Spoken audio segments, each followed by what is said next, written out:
Servus beieinander, der Johann Barsi ist da.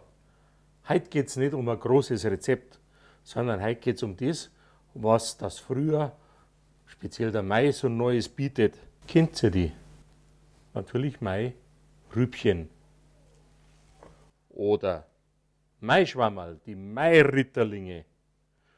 Und nicht zu vergessen, alles an frischen Kräutern, was da so im Garten wächst. Haben also nicht so viel zum tun mit unseren Gartenkräutern oder Küchenkräutern, die man so im Handel findet, sondern die habe ich wirklich bei mir im Garten gezupft.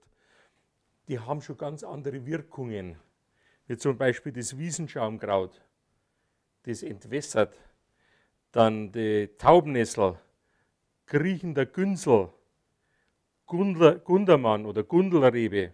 Und das hat damals schon mir der Theophrastus von Hohenheim, der alte Paracelsus, hat zu mir gesagt, die Dosis macht das Gift.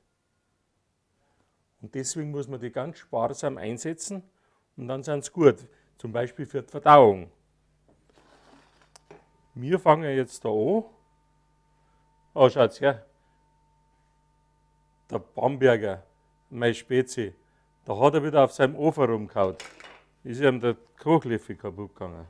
Sowas. Und wir brauchen da nicht lang kochen, weil jetzt im Frühjahr, also das Ding ist alles so fein und so neu.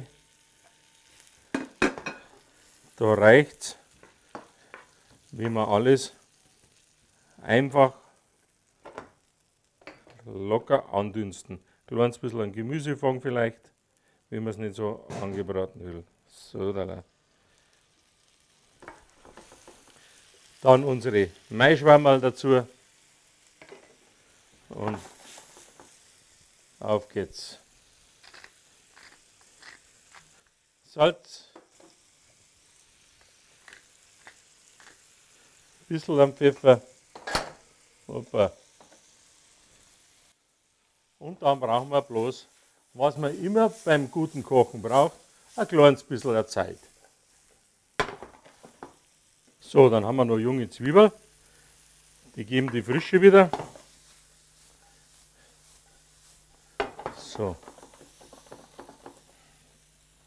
Und dann schalten wir die Pfanne aus. Dann kommt ein bisschen was von den Kräutern drüber. Am besten gezupft.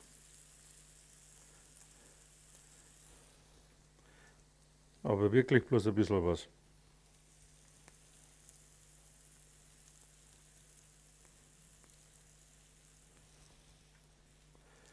Die Gundelrebe, die hat ja die Hildegard von Bingen schon sehr verehrt. So.